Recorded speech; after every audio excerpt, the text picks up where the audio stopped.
Being passionate about Mercedes Benz is not a very hard task, especially with cars like the SLS or all the AMG models.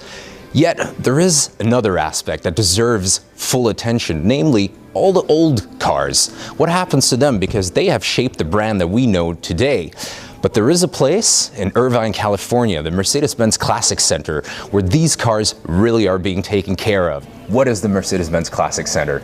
Well, it is about passion, exactly what you said. It's really about the cars and the people that drive them, and we're really excited that we have a lot of customers that love these cars and they want to keep them on the road, and we're here to support them to do that. So I see as soon as you enter the garage here, a unique specimen really hits the eye. It looks very unusual. Tell us a little bit more. It is a 1955 190 SL, a very early chassis number, the 29th car made overall of any 190 SL. And the car was modified in later years to look like the SLR version, which they only made a handful of. So it is not an original SLR, but it was changed to look like an SLR. And a lot of people say, oh, you changed the body. We didn't change the body really at all. Just the doors are a bit different, but you have no bumpers, no windows, and it looks entirely different. So if you were looking for a one-of-a-kind Mercedes, that might be something, huh? This is it, and this is what I would really categorize as just for fun. Okay, excellent. So I understand the Mercedes-Benz Classic Center also buys cars and restores them, right? We do. We actively look for cars. We love original cars that have not been touched. Sometimes we find a car that has not been restored. We're standing in front of one today. We know that when we take this car apart, everything is as the factory put it together, new, and it's a good basis for restoring.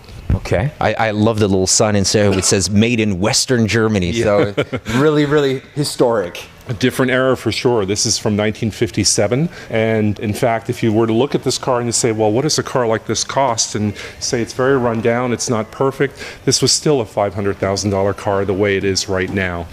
Wow. So after all the work, when it's, well, as shiny as some of the other here, what would be your realistic price? Close to $1 million. Wow. Yep. Obviously, repairing a car has to come in increments, and this is pretty much stage one, right? Very much stage one. After the car came apart, we're standing in front of a frame for a 300 SL Gullwing. Okay, and it's hard to believe, but that will eventually become that. That'll be married with that again someday after we do all the body work. The car was heavily damaged in an accident at some point in its life, and now we'll fix everything so that it looks like new again. Okay. And let's have a look at the third stage. So obviously one can really follow the whole evolution of work here, and I see stage 3 here.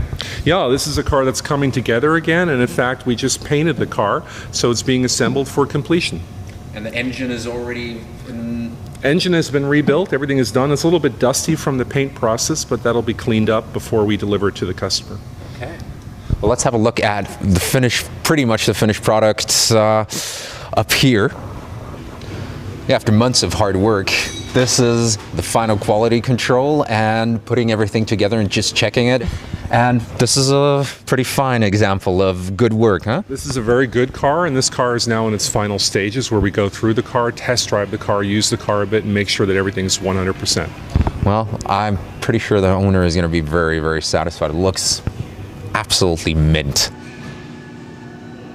This is a 1961 300 Adenauer, and this car came to us for a repair job. The customer brought the car in and he asked us to fix the car. We made an estimate for the car, and he discussed it with us, and we said we wouldn't do it because it's a very rundown car, it's very expensive to fix this. And he said, no, I kind of liken this to a home I own. It's a very old home and I feel responsible for the home. So not only do I want to do the repair, I would like to restore the entire car. And we wrote an estimate for that for $450,000, and he's restoring the entire car. Well, that's definitely true passion and true love. It seems like it's more of a family member than a vehicle that you keep in the garage. Totally, totally. That's how people often consider these cars, and they relate them to points in their lives, and that's often what drives the business. They remember an aunt, an uncle, a father who had one, and they want to relive that to some extent through the car.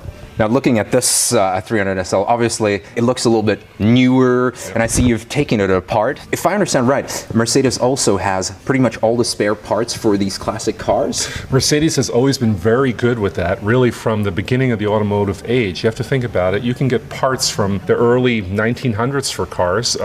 So for a car like this, the 300 SL, to restore such a car, many of the parts you can just order them like any other new part, and it's available and it's delivered in a few days. And if something is missing, do you still manufacture similar parts? We do manufacture it. They were very good about keeping the engineering drawings for these cars. Wow. So if there is a part that needs to be produced and we don't have the part, or it's not in the parts stream, we can manufacture the part according to the original diagram. I'm really impressed by the way the brand Mercedes-Benz takes care of its, well, let's call it offspring. And my greatest wish now would be to take this 300 SL and drive off into the Californian sunset. Well, unfortunately, this car is a little bit too expensive, but don't despair. I think I have a pretty good alternative. Well, I think you catch my drift. I don't think this is a bad surrogate.